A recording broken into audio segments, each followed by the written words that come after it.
So my gee, thank you, Heidi. First, thank you for this opportunity to come and share my story, part of my story, and something keeps popping up on here. Sorry. It's an honour to be here and share with everyone. I haven't actually done this with my workmates before. I've done it with everyone else all over the place, but not really in this capacity. So, me mihi ka tika kia koe, Heidi.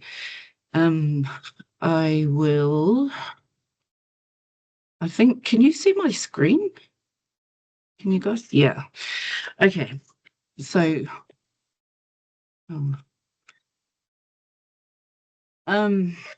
mohi ana koutou ko Waiahau, ko Heeni Morehu tōku ingoa, he uri tēnei no Te Arawa Whānui, no Tūhoe hoki. I tipu ake au i raro i te manaakitanga o Ngāti Piki au ki Rotorua nei. He kai whakahaere ako ki Waifero. Roa rawa ngā tau au i mahi i konei. Nō reira, tēnā tātou. Who am I? So, I currently live with my dad, who is 92 years old. So I'm his caregiver when I'm home. My baby lives with us too, so we kind of share that role. He used to work here with us in Te Manawahoukura also. So he, through all of my life, he's become my Pope. And so for me, this is giving back to him what he's always done for us, his tamariki, his mokopuna.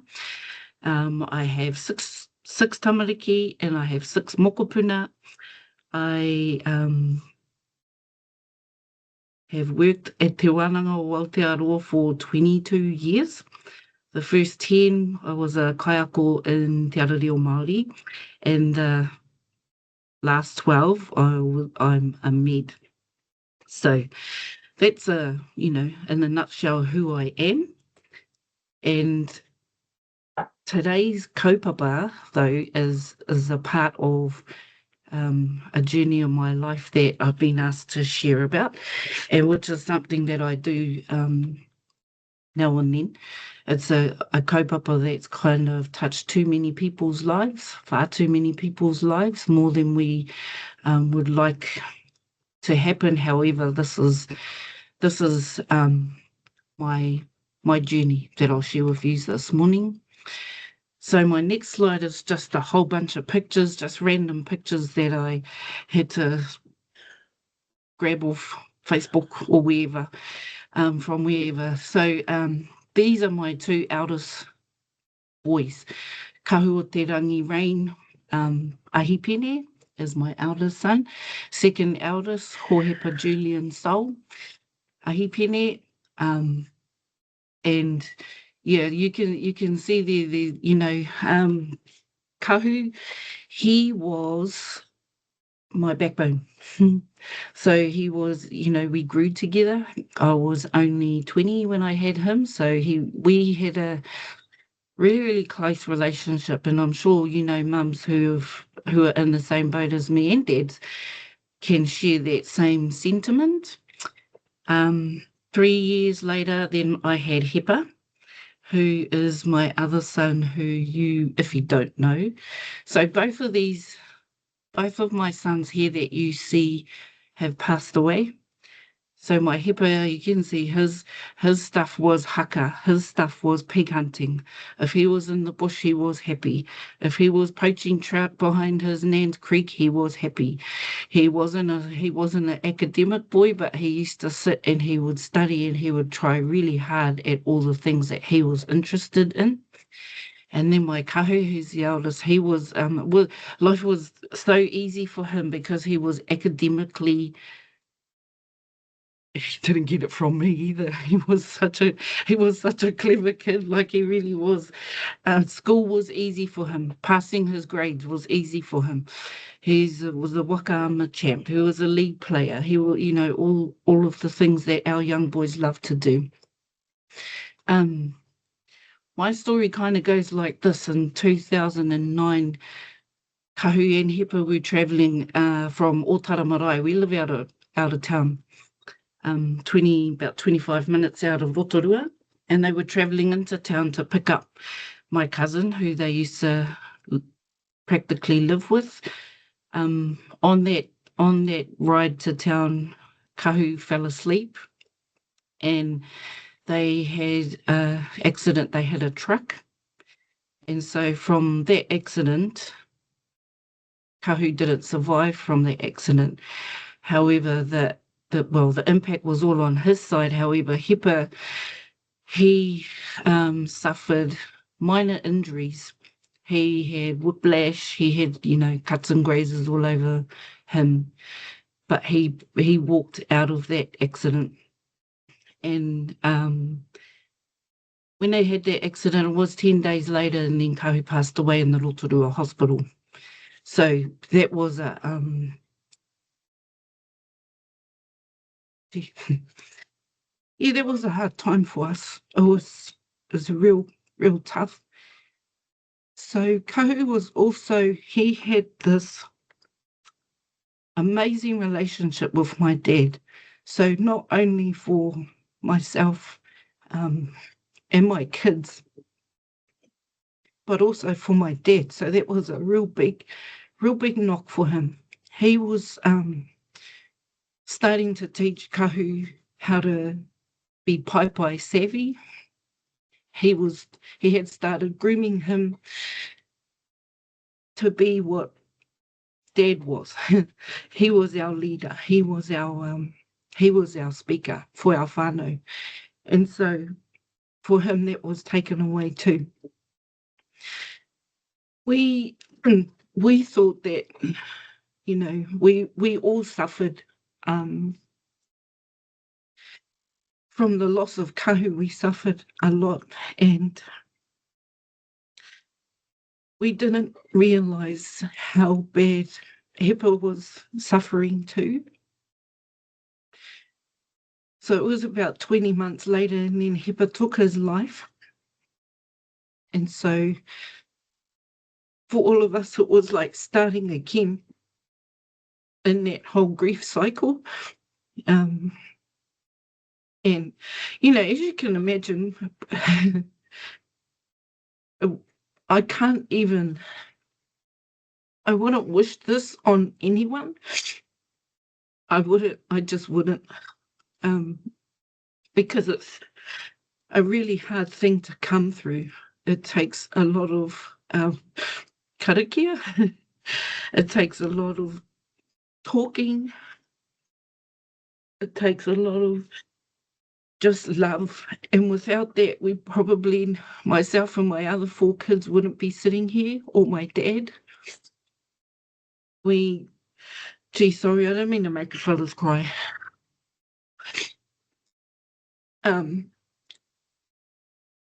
Anyway, what happened to me was I spiraled really bad. Turned to drinking, just couldn't find a way out of, I couldn't see tomorrow. I couldn't find a way out of what I was feeling. I didn't know what to do. Everyone I spoke to, it just wasn't enough. It wasn't until I spoke to other mums who could share my grief that brought a little bit of solace. It helped a little bit with, with how we were feeling. And then, unfortunately, though, for my other 4 kids, they had to just sort of sit and wait and carry on, because I was just stuck. I was so stuck in my grief. I was lucky, they were lucky that we had our iwi, we had all our whānau who wrapped around my kids. For that, I'll be eternally grateful that they raised them when I couldn't. After Kahu and Hepa, I'm going to change my slide now because even looking at them is making me cry. This is the rest of us. So this is us who've been left behind trying to like get past losing my boys, and all my moko are in this picture. My two sons, my other two sons are in this picture. My dad and myself and my daughters.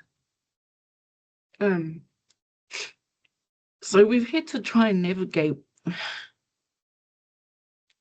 It took years. It took 2 years for me even to accept that they weren't coming home. I always had that hope that just by some kind of miracle we got it wrong. It was the wrong person. It was the wrong, they're coming home. We'll be right. They're coming home. Now when I look at my kids I feel sorry for particularly my boys because they were older. So I have 4 boys, 2 girls. That's the order of their birth. So my 2 living boys, they were older and they observed more than what the girls did. My eldest girl, she's got a memory like an elephant, so she kind of she remembers, more than I wish she did, actually. But together we've come a long way. We got counselling. We didn't after we lost Kahu. I didn't. I don't know. I was just like a zombie, really. And then after Hepa died, it was like, I don't even know. I don't know. So I had to be told a lot of things by a lot of my whānau who worked in the suicide sector. And they were, no, auntie, you need to come and do this, and auntie, you need to come and do that, and it's just like, nah, we'll have another drink, But they would take the kids and they got them counselling, and then I eventually went to counselling, and it was okay, beautiful person, but it wasn't the right person for me. And I put that down, not because she wasn't good at her job, but I put it down to because she hadn't lost her children. So how impactful would it be for me to go to someone who had lost children? My kids, however, the boys enjoyed they enjoyed the counselling, but not the girls. The girls, they kind of used a language that the girls weren't used to. They didn't understand the counselling terms. They didn't understand so they kind of spoke above the kids' level, the girls' level anyway. There was a time though where what we go through still kind of trickles through the rest of my kids. They still hit those lows. They still hit those, and so when we all know that one of us is a little bit down, then we've learned to just rally around each other, and we kind of can read each other without having to speak, which I love, and I believe that that's happened after going through what we've had to go through. It's a horrible thing. It's just I can't even. There's no words to describe how going through all of this was, and it's been so many years that this happened to us, and yet it still kind of impacts us like yesterday. It's true, people do say time heals, and it does heal. I eventually learned how to flip my thinking around, because I too went to the depths that my second eldest son went to. I had all of that planned for myself. I just wanted to tap out. It was just my head was too noisy and my heart was too sore. And so I just wanted peace and quiet. That's how I figured I was going to get it. And I didn't know how not to be their mum. So I thought, my kids here, they're fine. Everyone's looking after them and doing such a great job with them. I need to go to my big boys and just, look after them. I'm really glad I didn't. I'm really glad I didn't, because I look at my mokos and I would never have met them. I would never have been able to share all these beautiful times that we have with them and the rest of my kids. Yeah, we still argue. We fight like cats and dogs, but that's us. That makes us us. That makes us unique to our whānau situation. So I do understand when people who are grieving or people who are feeling that have suicidal tendencies. I get it. And there's many. I'm not the only person. There's many people that have felt that way too for whatever reason. But knowing that there's somebody else out there is it's a relief. Knowing that there's other people there that have been through the same thing as you and who will jump over fences galore, climb mountains to keep you safe. But like people did for me. So while I was going through a lot of this stuff, I would scribble because I couldn't sleep. When you're grieving, you can't sleep. Everyone's asleep, and it feels so unfair that the world carries on and you can't. So I'd pull out a pen and paper and I'd write whatever was in my head, whatever was in my heart, and I'd write it and I'd scribble and some really dark, ugly stuff. And then other days was really, happy stuff when I'd remember beautiful things about my boys and about the rest of my kids. And so it was just, I would do that to get some of what I was feeling out of me. And I did that on paper because I didn't have to say it, and no one could judge me for what I was thinking and what I was saying, and there was no limits to what I could and couldn't say and think and feel. So I would do that for a number of years, and I think it was a couple of years after Hepa died that we had a lady here who was whose name is Erita Kingi. Some of you may remember her. She worked here, and she'd always show up when I eventually came back to work. She'd show up in the office and just, how are you? Da, da, da, da. That's the worst question that you want to hear is, how are you? Because, oh man, it's like you really don't want to know. And I see Shelley's just put a comment on there. Sorry, I didn't read it, Shelley, but she bullied me. Edita did. She bullied me for my notes. And I was like, nah, you're not getting, those are my most private thoughts and feelings. You're not getting no way. And and I have a potty mouth sometimes, so I'd like them,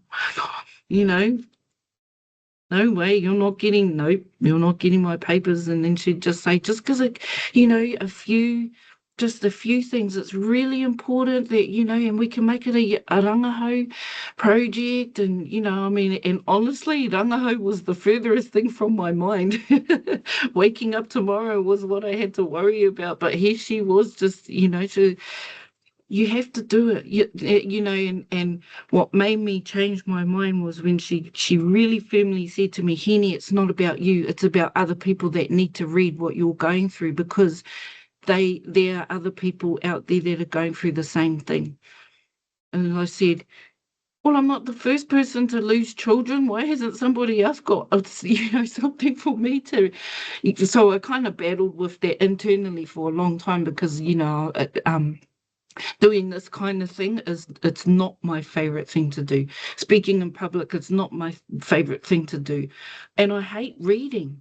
So I don't like reading. So how? But you want me to put out a book, So all of those things were going through my head. But when she said that to me, that it's not about you, it's about other people, and it's about other whānau, and maybe, just maybe, you are able to help someone. And that really stuck with me. That meant a whole lot to me. That, oh, okay, well, I still don't understand why it's got to be me, but I do get why there needs to be something shared. So I had drawers of paper, and I would just like take out a little bit and a little bit and share it. And then Shelley Wani was the next person to join me on that journey. And Shelley knows how much she means to me through all of this. And yeah, she was nicer. Her approach was so much nicer than editors, I will say that. She was loving and gentle and all of that, and coaxed me, although sometimes I think she might have wanted to dong me on the head for, I don't know, because I was still in that, I really don't want to do this, I really don't want to do this. But anyway, and then Shelley was really helpful and just working with me to, I don't know, find the confidence, and we were vulnerable a few times, together. And then Ramari Lauriti, Dr. Ramari Lauriti, also helped me do the editing. And so she had to edit. She was editing quite a bit. And so it's a little book. It's small, It's not a big book, and it's got really big font because I don't like reading and I can't see properly. So it was important to me that if our kaumātua were going to read it, they can see the words. And then, the three of them, those three people helped me to get my book out. They helped me to publish it. And of course, with the Rangahau funding that was available to me to publish that book. And then when it did finally come out, poor Marie, she had to edit out heaps of swear words, lots of swearing, lots of swearing in there. There was a lot of swear, yeah. But anyway, we got it published, and then we kind of put it out there. I was even too shy to have a what do you call it? What's a launch, book launch? Like, I was like, no, because then, no, I don't want to do that. So I tried to go under the radar and just sort of just go, no, just share it out. Just give it to who you need to give it to. Just don't worry about it. Just, because then that meant a whole new, I felt like I had pushed myself out of my own comfort zone and my own boundaries to get the book published. And now here was the book being published, which meant I had to, go with my book and start sharing. That was a whole nother mindset. That was horrible journey. It's horrible. Not as bad as losing my boys, but it wasn't one of my favorite times. The feedback though that we got from, hold on, I'm going to change my slide. Sorry, I keep talking. This is my book. This is what it looks like. And as far as I know, all of the Wānanga libraries have it.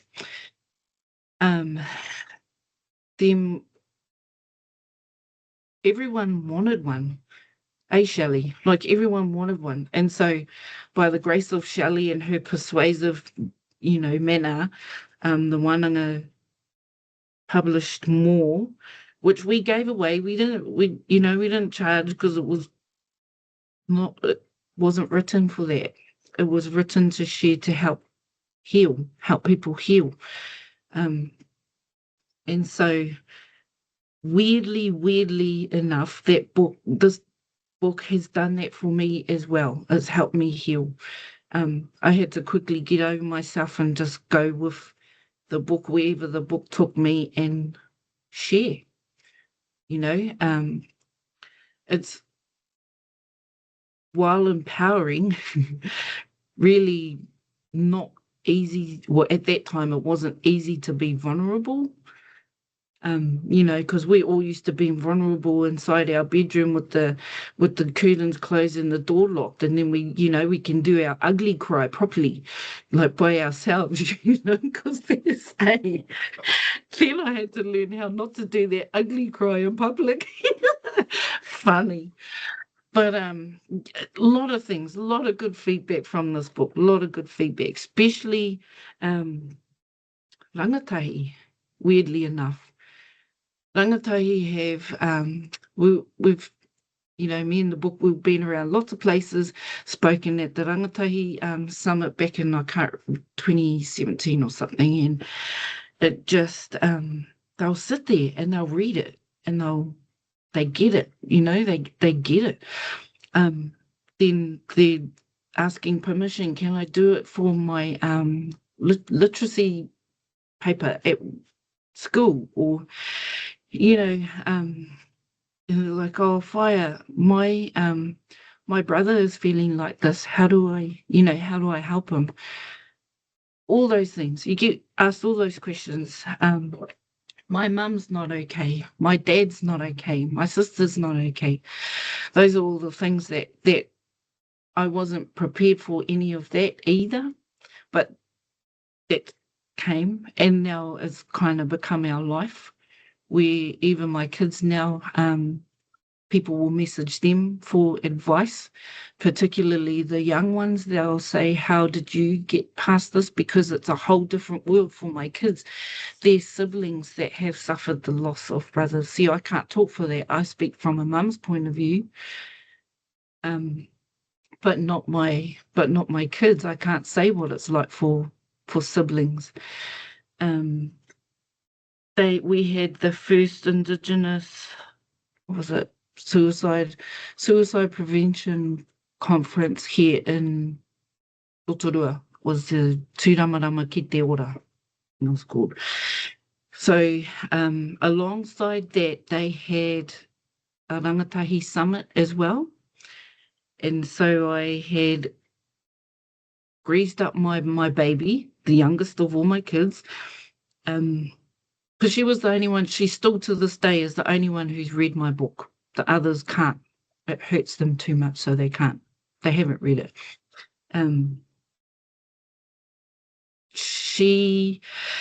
I asked her if she would come and speak at the youth summit. Straight away, she was like me, like what I did to Erita, she done to me. So I got it. I got it. Because it was a big thing to ask of a 10-year-old kid, And then I spoke to her teacher, and her teacher's like, yeah, I'll talk to her. I'll talk to her as well. And so she listened to him. She didn't listen to me. She listened to him. So he brought their class down and she spoke there and she said, can I write what I feel and just read it rather than just stand up? Obviously, you can do whatever you want, Baba. And so she did. And that was so empowering for all of the rangatahi that were sitting in the room that day, because it gave them the courage to go to their youth workers and express what they were feeling, or the stuff that they had spent so much energy trying to contain and not share, and kind of control all the emotions all alone, all on their own. And yet here's this little girl who gets on the stage, she cries her nono off, but she tells us what it's been like for her and her grief. And so that started another wave of rangatahi,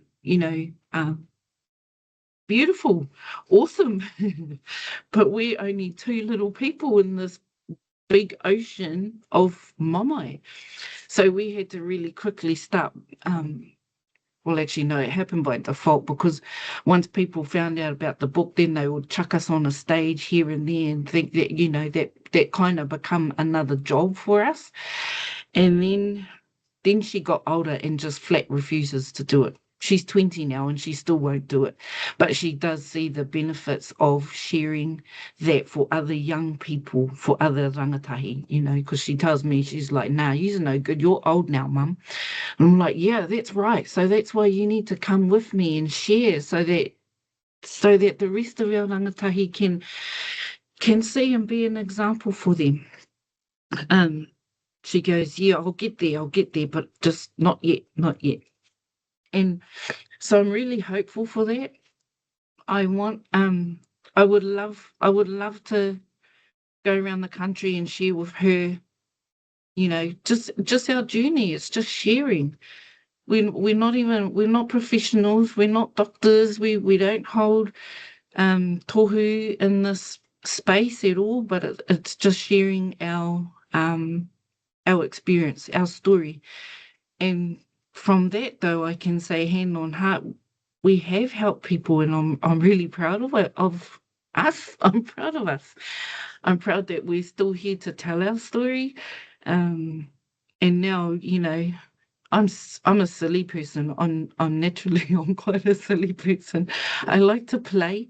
I like to laugh. I like to, I prank people. I love pranking people. I think so. I found my way back to myself, um, and that didn't happen overnight. It definitely didn't happen overnight, and I would, I probably still got a ways to go, but at least now I don't feel guilty to smile. I don't feel guilty to laugh. I don't feel guilty that I'm living and my boys are not here with us.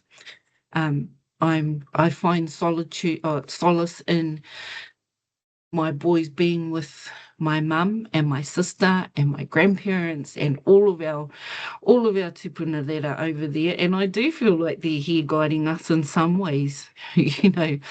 In some ways it's really, really they've actually linked us back to our wairua. That's another thing that's come from this whole experience. We were raised like that as children. Our kuia brought us up, the importance of karakia, and not just asking all the time, be grateful too, she would say.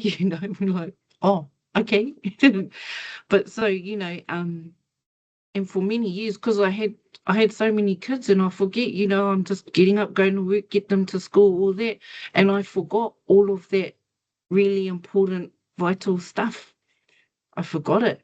Um, just even sitting in the bush, I've got to do all those things. Sitting by the water, using the water to, I forgot all those things, just being a busy mum. And then after all of this happened, it slowly linked me right back to my wairua, and I'm so grateful. I'm so, so grateful. I feel now that's probably 90% of, why I'm still here. So then what I had to do was link my kids back to their wairua. Can't just do that for myself and not them, because I'm not going to be around forever. So I need to know, me, myself, I need to know that they can look after themselves in te ao wairua as much as they can, here physically. Um, that's probably the biggest thing that I love, love, love about any of this journey is that.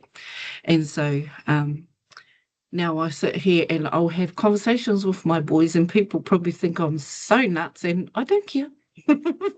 I don't care. That's fine. I get answers. They answer me. And there's just there's so many positives. I guess when people say, find the silver lining, like people used to say that to me when I was years ago, when I was right back, at the beginning of this journey.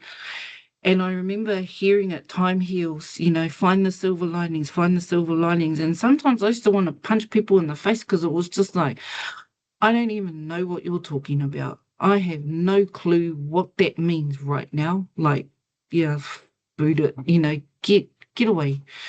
I can't deal with that. It was too much. It was too much for me at that time. And so I have to be mindful too when I'm working with other whānau.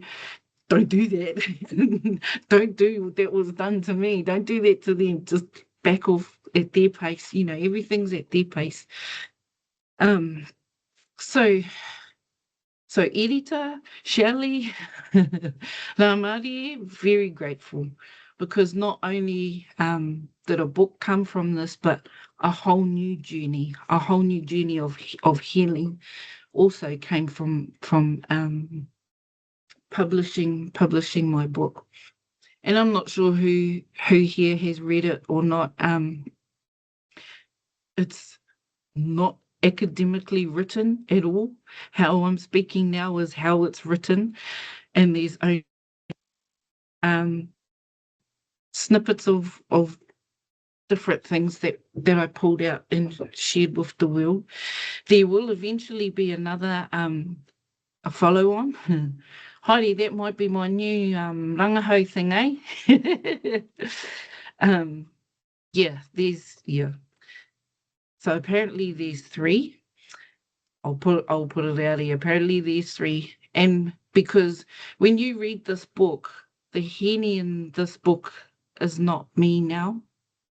That was me back then. I'm a different person now. So that's what I would want to share with people, just shifting out of that that sadness, that grief. And that idea actually came from one woman down in Ōtautahi who asked me, her husband had just died 4 months prior.